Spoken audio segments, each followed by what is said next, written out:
नमस्कार साथियों, आप सबका पुनः स्वागत है श्रद्धा एस्ट्रो ज्योतिष में। आज हम लोग कवर करने वाले हैं मिथुन लगन की कुंडली में यदि बृहस्पति दशम भाव में बैठ जाए तो क्या फल है। हम ये भी कह सकते हैं मिथुन लगन की कुंडली में मीन राशि का बृहस्पति स्वग्रही होकर क्या फल देता है। इससे पहले हम लोगों ने सूर्य, चंद्रमा, मंगल और बुध की कंप्लीट वीडियो रिकॉर्डिंग चैनल पर अपलोड कर दी है।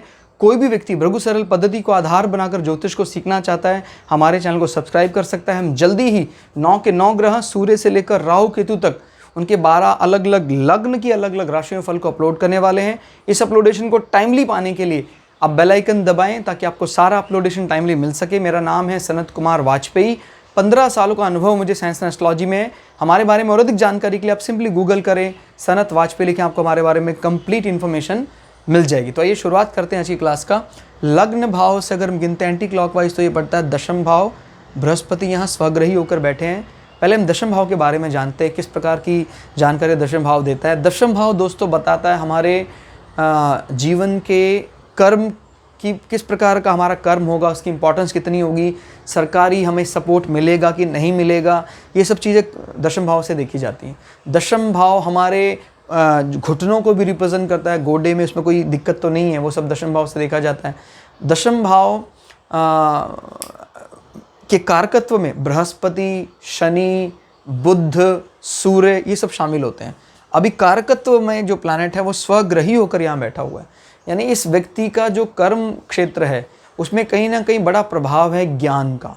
वो दूसरों को किसी भी ऑर्गेनाइजेशन में है, किसी भी कंपनी में, एजुकेशन सेक्टर से ताल्लुक़ होगा ही होगा। उसकी जो पोस्ट होगी स्पेशली वो ज्ञान अर्जित करने वाली होगी, ज्ञान बांटने वाली होगी।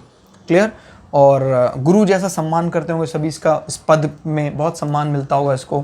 अब उसमें हालांकि कई और ग्रहों की दृष्टियाँ पढ़ने के बाद ही हम ओवरऑल इसके कंक्लूजन तक पहुंच पाएंगे भी। जैसे मान लीजिए मंगल की दृष्टि पड़ रही है तो थोड़ा सा कमांडिंग नेचर भी है, लेकिन मुख्य रूप से बृहस्पति क्योंकि स्वग्रही होकर बैठे इसी का प्रभाव रहेगा। एक अगर मंगल की दृष्टि पड़ जाती है, मंगल बैठ जाते तो एक ऐसा गुरु जिसके पास ना सिर्फ ज्ञान भी है, उसका अधिकार, उसकी विजडम, उसका माने विजडम तो गुरु के कारण है, उसके पास एक अनुशासन भी है।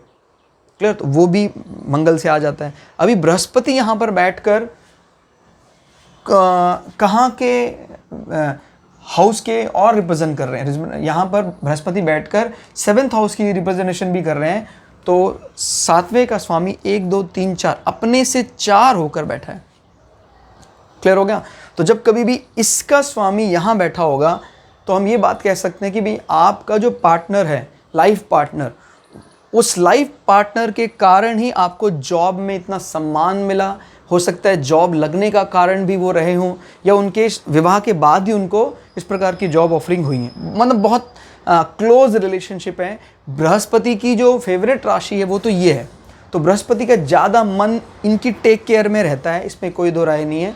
बृहस्पति मीन राशि में बैठे हैं वो अलग बात है, लेकिन फेवरेट राशि कौन सी रहेगी? हमेशा धनु राशि रहेगी। इस बात को अपने दिमाग में रखना है।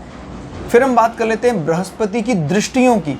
बृहस्पति यहाँ बैठकर 5, 7, 9 ये दृष्टियों से और भी हाउसेस पर प्रभाव डाल रहे हैं और अच्छा प्रभाव डाल रहे हैं। 1, 2, 3, 4, 5 बहुत अच्छी बात है कि कोई ग्रह अपने हाउस में बैठकर, कर्म क्षेत्र में बैठकर आपके धन भाव में यहाँ की चीज़ें ट्रांसफ़र कर रहा है। तो डायरेक्ट कनेक्शन आपके स्टेटस का, आपके धन भाव, रिसोर्सेज, आपके प्राइमरी एजुकेशन, आपके कुटुंबियों का डायरेक्ट कनेक्शन है, बहुत अच्छा है। क्लियर हो गया। और कभी भी ये कहते हैं भाई ये हाउस क्योंकि इससे पंचम होता है। क्लियर हो गया। तो ये भी बताता है कि भाई आपका जॉब से मिलने वाले जो सडन गेन है वो किससे देखे जाते हैं? इससे। और सडन गेन में अगर वो नज़र भी बनाए हुए तो फिर तो कहने ही क्या। सडनली फ़ायदे जो जॉब स्टेटस के हैं वो दूसरे हाउस से देखे जाते हैं। क्लियर।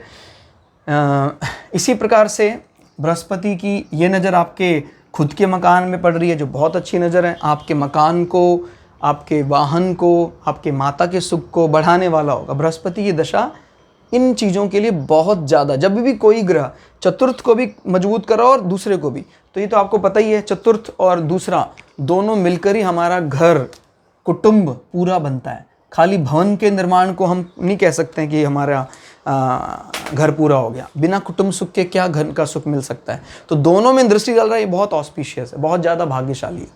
फिर 7, 8, 9 बृहस्पति की क्योंकि मजबूत स्थिति है यहाँ पर, ये दृष्टि बताती है कि आपके शत्रु पक्ष के साथ एक इंटेलिजेंसी, पेपर वर्क का मजबूत कार्य शत्रु को परास्त करने का काम करेगा। क्लियर हो गया? आपके इस घर को मजबूती दे रहा है बृहस्पति, और उस मजबूती का सबसे बड़ा कारण आपका स्टेटस, आपका जॉब। तो वो ऐसा एनवायरनमेंट बनाता है जैसे वो गिनते हैं अपने से 7, 8, 9।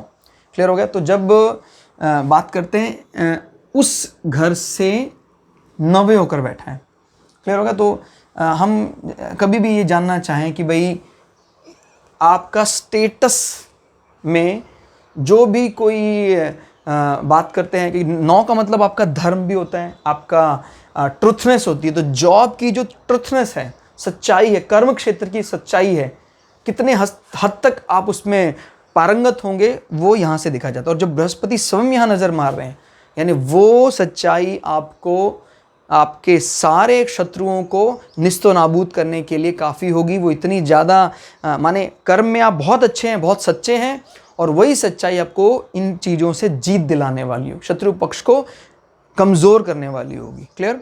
तो बृहस्पति की तीनों दृष्टियां और दोनों हाउसेस, खुद बहुत बली हो गया बृहस्पति क्योंकि, तो इसने सब चीज़ों को फिलहाल सुधार दिया है। तो दोस्तों आज की इस क्लास में इतना ही। क्लास आपको कैसी लगी कमेंट करके ज़रूर बताइएगा।